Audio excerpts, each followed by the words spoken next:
y'all make enough money off of me. Rihanna was like, I just wanted to be her. So my parents were like, be realistic. Like, you need to work. This can be a side, a hobby. Who actually decides the next queen of global pop? The fans, the charts, or the power brokers you never see?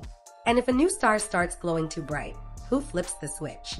Today, we're diving into Tyla versus the Rihanna comparisons everyone loves to argue about, because behind the memes and the think pieces is a real fight over legacy, image, and who gets permission to dominate.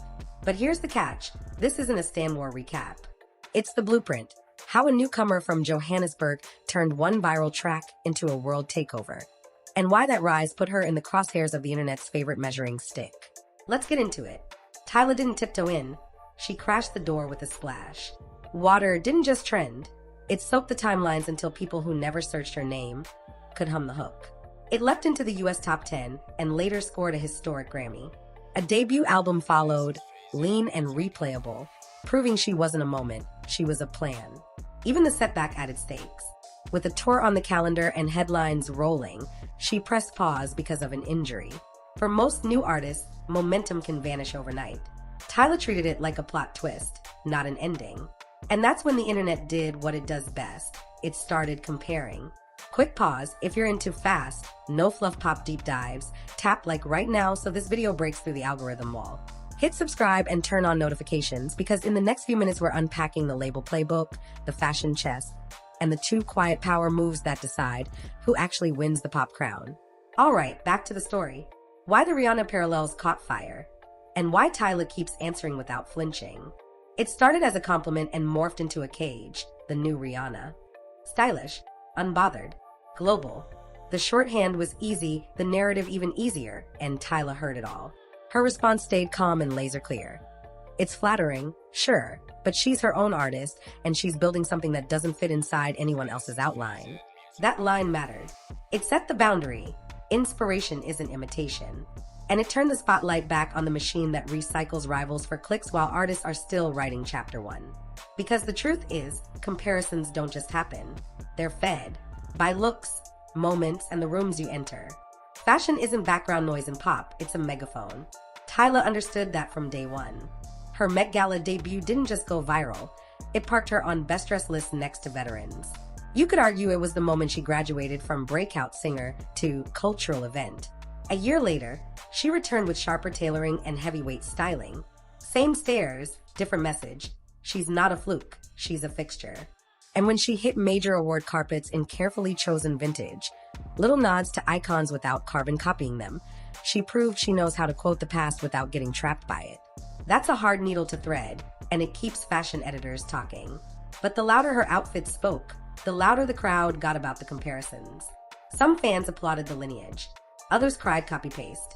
And that's exactly where the rumor economy thrives. Here's the internet's favorite conspiracy. Major label plus viral choreography plus relentless visibility equals manufactured. Tyla signed with a major and, yes, after that, the push was global. That's what labels do when they think you can cross borders. The industry plant tag? That's fan language, not proof. What we can say is that big machines run big campaigns when they smell a star. Did algorithms help? Absolutely. Water was engineered for the loop. A beat you feel first and analyze later. A chorus built for challenges, and a move you can copy in your kitchen. That's not a scandal. That's 2020's pop. Meanwhile, the comparison game kept paying dividends for everyone except the people being compared. Because when your every look, pose, and note is measured against a legend, one misstep becomes a headline. And headlines invite opinions you never asked for. If there's one thing that can shift a narrative fast, it's someone with equal star power calling it out. When the pylon got ugly, a superstar defended Tyla publicly, snapping the timeline out of its worst instincts. It wasn't a cosign on the music, it was a check on the noise. Around the same time, Tyla posted about people secretly recording her during conversations. I can see the lens, baby, and the internet did what it always does. Connected dots that might not even be on the same page. Was she calling out industry folks? Trolls? Randoms? No names. But the post fed a fresh cycle of who's doing what behind the scenes. And then there are the cryptic quotes fans love to reframe as daggers. A simple proverb about protection and persistence can get spun into a subtweet. There's no confirmed link to Tyla, there is a confirmed appetite for drama.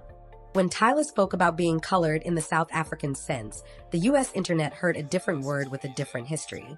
She clarified again and again that in South Africa she's colored, and globally she also identifies as a black woman. Cultural context doesn't trend as fast as outrage, but she tried to slow the clip and explain the nuance. That moment mattered for another reason. It showed how she handles turbulence. No meltdown, no messy clapbacks, just clarity. You could see the media training, but you could also see the person. And that matters when every interview can turn into a courtroom. Still, the lesson stuck. Language travels, and once it lands in a different country, it picks up new baggage. Tyla's been carrying that weight while still building the brand. The internet loves a villain with a secret switch. Real power isn't a switch, it's a maze. It lives in calendars and inboxes, in who gets the "we start at midnight" phone call and who finds out at noon. It's not one person whispering no, it's 100 tiny frictions. A release date that suddenly collides with a superstar's return, a playlist slot that goes to a safer bet, a festival lineup that claims it's full until a sponsor asks for a different look. Nobody writes that in a thread. You only feel it when momentum stalls for reasons you can't screenshot. Here's how the game actually moves. Timing decides the first lap. If your single arrives the same week a legacy act floods the feeds, you're not blocked, you're drowned. Taste decides the second lap. Editorial teams and radio programmers don't conspire, but they do cluster around records that feel inevitable. Stage decides the third lap. Late night TV, big award moments, a viral festival clip. These are megaphones disguised as opportunities. Friction decides the fourth. Clearances take weeks. Legal emails take forever. A dream feature needs just one more approval, and the window closes. Money decides the fifth. Not pay for play, pay for stamina. Can you keep the story burning for 12 weeks, not 2? Cosigns help, but even those run on fit, not favors. A handshake in a green room turns into a verse if the schedules match, the keys line up, and the managers agree it adds to the arc. No paper trail of sabotage, just 1,000 tiny yes that arrive when your room believes. And that's why the loudest narratives rarely match the quiet receipts. The receipts are rooms you return to, brand campaigns that renew, magazine covers that don't just crown you once, they call you back, red carpets that stop feeling like invitations and start feeling like habit. So the sharper reading isn't someone is blocking her. It's the current is strong and she's still moving upstream. Every time she shows up where culture is minted, on the stairs everyone watches, in the frames everyone reposts, on the lists that outlive the week, she's proving gravity works in her direction. The story we tell later won't be about invisible hands. It'll be about visible endurance. Because if gatekeeping is a myth, endurance is the math. And the numbers get better when the next phase is unmistakably hers. But that wasn't the whole story. Beating comparisons isn't a debate, it's an evolution. And evolution takes a move only she can make. You don't escape a shadow by outrunning it. You change your life. That means a record no one else could have written, delivered in a voice that no one else could wear. One song that doesn't chase the loop, it creates it. A hook that carries the DNA of where she's from without needing a label to explain it.